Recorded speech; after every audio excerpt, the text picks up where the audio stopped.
Hey guys, and welcome back to Keep Calm and Money On, where I coach you on your finances. I'm going to help you become more literate and find that financial security and peace of mind when it comes to your money. A few episodes ago, we talked about setting financial goals. So now that you've set your financial goals, what do you do next? You create a budget, of course. Every single month, you need to have a budget committee meeting. And this has to involve your partner, your significant other, your husband or your wife, whoever that is that helps you make financial decisions or simply has a say in what happens with finances around the house.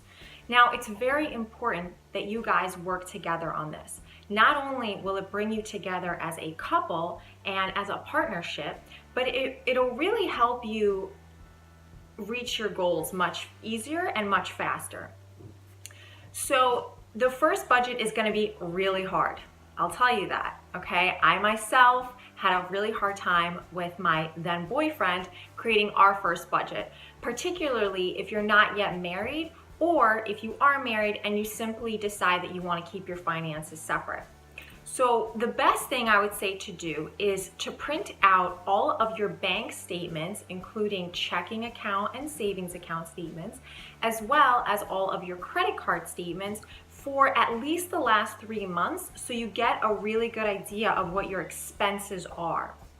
Once you've done that, I'm going to need you to categorize every single thing you spend money on. So that's rent or a mortgage, your utilities, so that's electricity, gas, heating, water, whatever, literally any type of utility that you pay, include homeowners insurance, renters insurance, laundry, clothing, dry cleaning, groceries, eating out, car insurance, car payment, any expense that you have that's recurring that you see in those statements that you printed out, include it as a line item on your budget. Once you've done that, then depending on when you're doing your budget, like let's say you're doing it now in the month of June, you can budget for, and you're budgeting for the month of July, you need to now budget items into it that are not necessarily recurring but will come up, such as pool parties, if you have kids, barbecues, July 4th weekend, maybe you want to go away. All of these things need to be budgeted.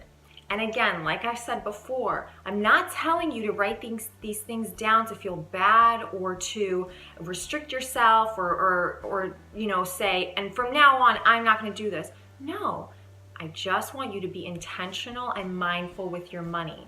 Spend it any way you want, as long as you're meeting whatever financial goals you're setting for yourself, but just know where it's going, all right?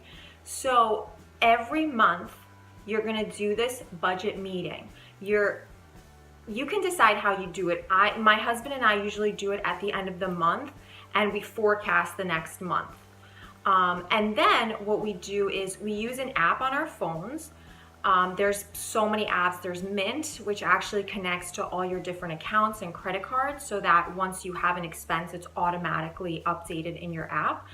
Some people are a little wary about this because you have to actually give Mint access to your credit card accounts and your checking accounts, and people aren't very comfortable doing that.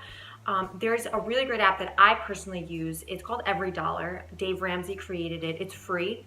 And it lists every line item, budget line item that you might have. You can add them, and basically you just enter it in manually. There is a premium version that I believe does allow you to kind of work like Mint does, where it comes out automatically once an expense comes out of an account. But again, I don't find that necessary to have to pay for it. It's really easy to use the free app. There's also another app, it's called YNAB. I know that's really popular. It's YNAB. I haven't had any experience with it, but I know a lot of people really like it.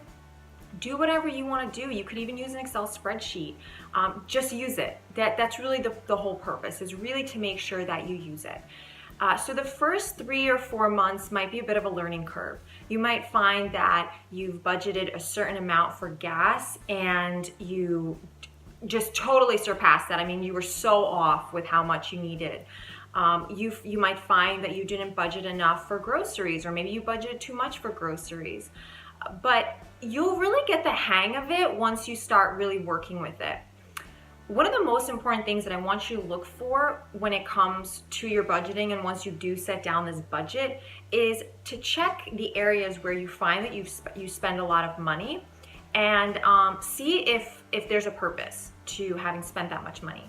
I know for myself and for a lot of people that I know, one of the line items that was shocking for me, and this is something that I've spoken about before, is when I saw how much we're spending on eating out. So once I had set that goal of I want to pay down all of my private loans, and I had to sort of, maximize my savings and cut my spending, that was really the first thing to go, because it was the easiest, and I felt like it was the most sort of frivolous, one might say. Again, that's up to you, and that's not to say you need to cut it completely, but maybe just try and, cut it down by a quarter, maybe by a half, and, maybe work your way up to maybe cutting it out in total.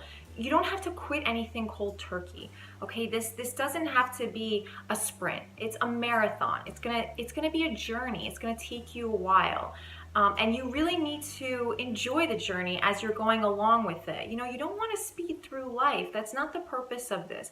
It's more so changing your lifestyle and your relationship with your finances, so that it's not something that creates stress in your life, and you could just be free to focus on whatever you want, knowing that your money is okay, that you've accounted for everything that needs to be accounted for, and you can just live your life. So what we do every single month when we sit down to have our budget meetings, and they're very informal, it's usually on a Saturday or a Sunday. I mean, obviously depending on how, what day of the week the last day of the month falls on. But, it's usually with a cup of coffee. We might be just hanging out on the couch or in bed, and we